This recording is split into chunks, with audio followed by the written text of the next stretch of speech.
Narayan ji Suresh Upadhyay, doctor Sarvendra Vikram ji जिला प्रमुख और परम आदरणीय डॉक्टर संगीता सिंह जी नगर अध्यक्ष।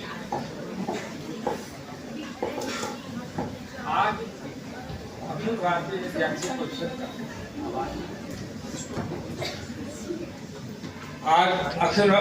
आवाज आ रही है। अखिल भारतीय विद्यार्थी परिषद की ओर से मेधावी, प्रतिभा संपन्न और राष्ट्र के लिए, राष्ट्र का भविष्य बनाने के लिए लगे हुए मेरे विद्यार्थी बंधुओं, आपका अभिनंदन है, स्वागत है। मैं बहुत छोटी सी एक बात कह के अपनी बारी को विराम दूंगा। मेरा संबोधन क्यों विद्यार्थियों के लिए, और यहाँ स्वामी विवेकानंद जी का चित्र है। स्वामी जी के अंदर जब संन्यास की वृत्ति पैदा हुई तो वे हिमालय गए, और जो भी सन्यासी या महात्मा इनको मिलता था उससे केवल एक बात पूछते थे, ब्रह्म है? तो हर आदमी ने कहा है। कहा तुमने देखा है? कहा हमने नहीं देखा। तो उसको छोड़ देते। और इसी क्रम में बहुत दूर चले गए थे हिमालय पर। वहां उन्हें एक सन्यासी मिला। उसने कहा कि अगर तुम वास्तव में ऐसे व्यक्ति से मिलना चाहते जिसने ब्रह्म को देखा तो तुम्हें कलकत्ता जाना पड़ेगा। कलकत्ता के रहने वाले स्वामी विवेकानंद कलकत्ता से हिमालय गए, वहां से लौट करके स्वामी रामकृष्ण परमहंस के यहाँ जाते, और उनसे भी इसीलिए कहा जाता है कि बाय बर्थ, उनके अंदर कोई हीन भावना नहीं थी। स्वामी जी हर एक से बराबरी में बात। रामकृष्ण परमहंस से भी उन्होंने यही ब्रह्म है कहा है। कहा तुमने देखा? कहा देखा। कहा मुझे दिखा सकते हो? कहा दिखा दूंगा। पहली बार स्वामी विवेकानंद को लगा कि हाँ, और उनको लेकर चले जाते हैं वृंदावन गार्डन, जो आश्रम है जहाँ, उसमें वृंदावन गार्डन। जब काली मठ जाएंगे आप तो देखें, वृंदावन गार्डन में ले गए। कहा कि देखो। कहा हमको तो नहीं दिखाई दे रहा है। कहा इस पेड़ पे चिड़िया बैठी है? कहा हाँ। कहा आंख बंद करो, बताओ कितनी चिड़िया है? कहा ये बात है, मेरी आंख बंद कराकर चिड़ियों को पूछना चाहते कितनी चिड़िया। रामकृष्ण परमहंस ने कहा जब मेरी भौतिक आंखों से तुम इस भौतिक संसार को नहीं देख सकते तो ब्रह्म को तुम मेरी अंतःचक्षु से कैसे देखो? तुम्हें अपने अंतःचक्षु खोलना पड़ेगा। यह बात उनकी समझ में भी है। उत्तरकोट के विद्यार्थी थे, और फिर उनका रामकृष्ण परमहंस से सामना आना जाना प्रारंभ हुआ, साधना प्रारंभ हुई। एक समय आया, पूछते थे, कहा कुछ आभास तो होता है लेकिन साक्षात्कार नहीं। नदी में ले गए स्नान कराने। हालांकि स्वामी विवेकानंद उस समय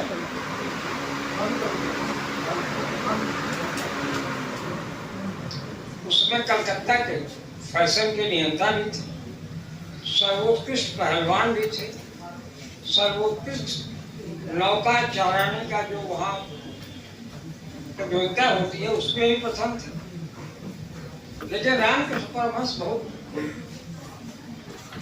हल्के शरीर के थे, लेकिन उन्होंने स्वामी विवेकानंद के गर्दन पर हाथ रखकर उसको पानी में डूबाया।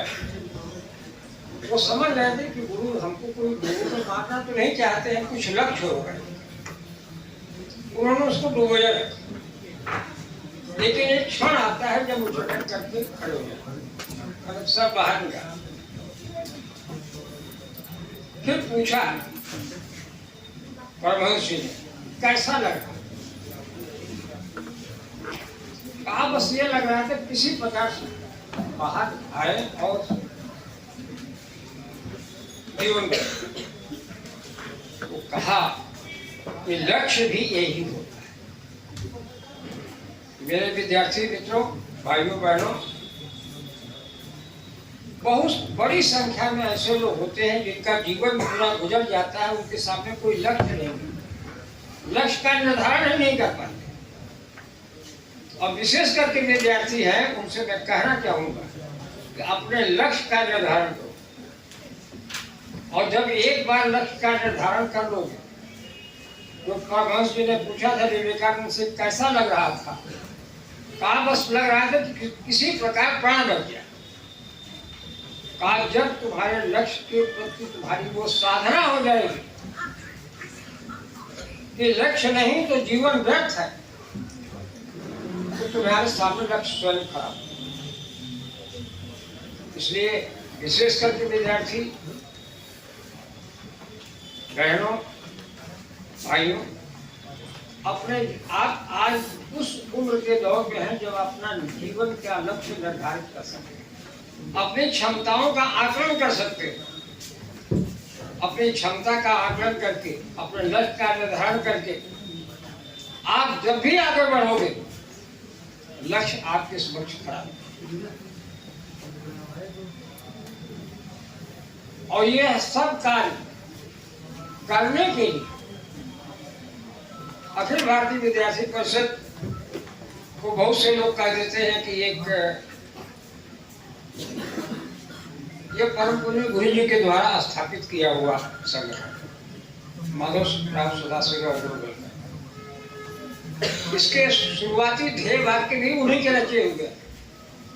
ज्ञानशील एकता। ज्ञान क्या करता है? ज्ञान अक्सर अहंकार पैदा करता है।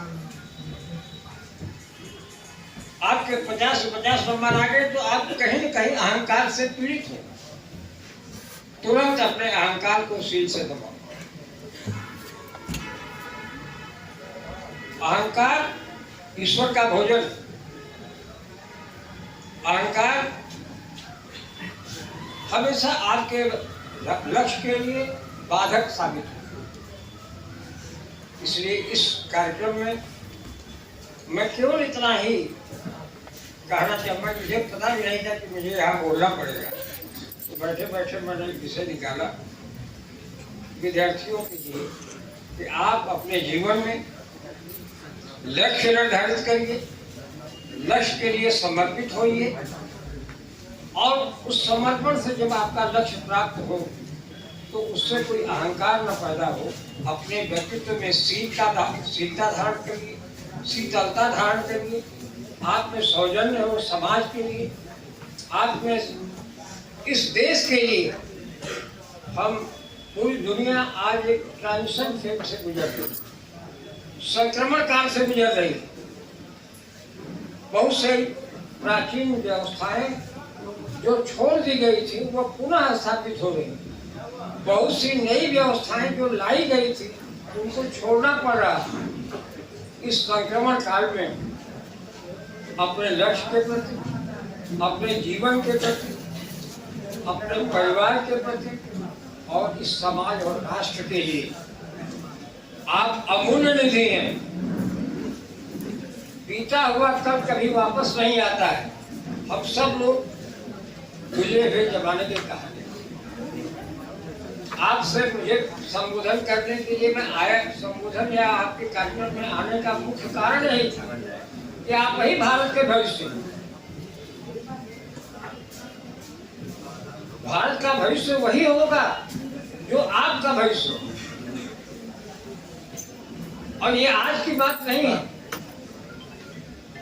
यूनानी साहित्य को उठा लोगे तो, भारतीय साहित्य को उठा लोगे तो, इतिहास को उठाओगे तो समाज में परिवर्तन क्यों ना है? समाज में परिवर्तन जब आया है जब युवा पीढ़ी। महाभारत में एक से बड़े लोग हैं, भीष्म पितामह हो या द्रोणाचार्य या अर्जुन या कर्ण, हर एक के जीवन पर कहीं न कहीं अगर बढ़ा हुआ आदमी होगा तो एक स्थान पा जाएगा जहाँ को तारीफ लगी। लेकिन पूरी वसुंधरा पर खोल जाने के, ब्रह्मांड में खोल जाएंगे और मनु के चरित्र पर कोई सवाल खड़ा कर सकता है? भक्त प्रहलाद के चरित्र पर कोई सवाल खड़ा हो सकता है? जब भी परिवर्तन हुआ,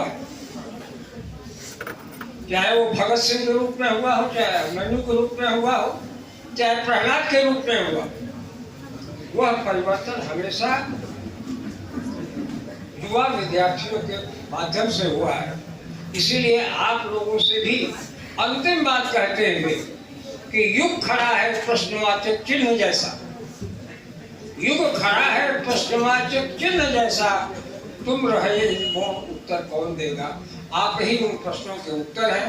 आप ही को आगे आने वाली पीढ़ी को अपना दायित्व समर्पण करना है और उसके लिए अब से जो आपका जीवन है, अभी आप लोग विद्यार्थी जीवन में, तैयारी के जीवन में, और तैयार करके अपने को, अपना जीवन, अपने परिवार का, अपने समाज का, अपने राष्ट्र का और इस राष्ट्र के माध्यम से संपूर्ण विश्व का कल्याण हो, ऐसी भावना के साथ आप पूर्णतया अपने लक्ष्य में समर्पित होकर के आप फले फूले।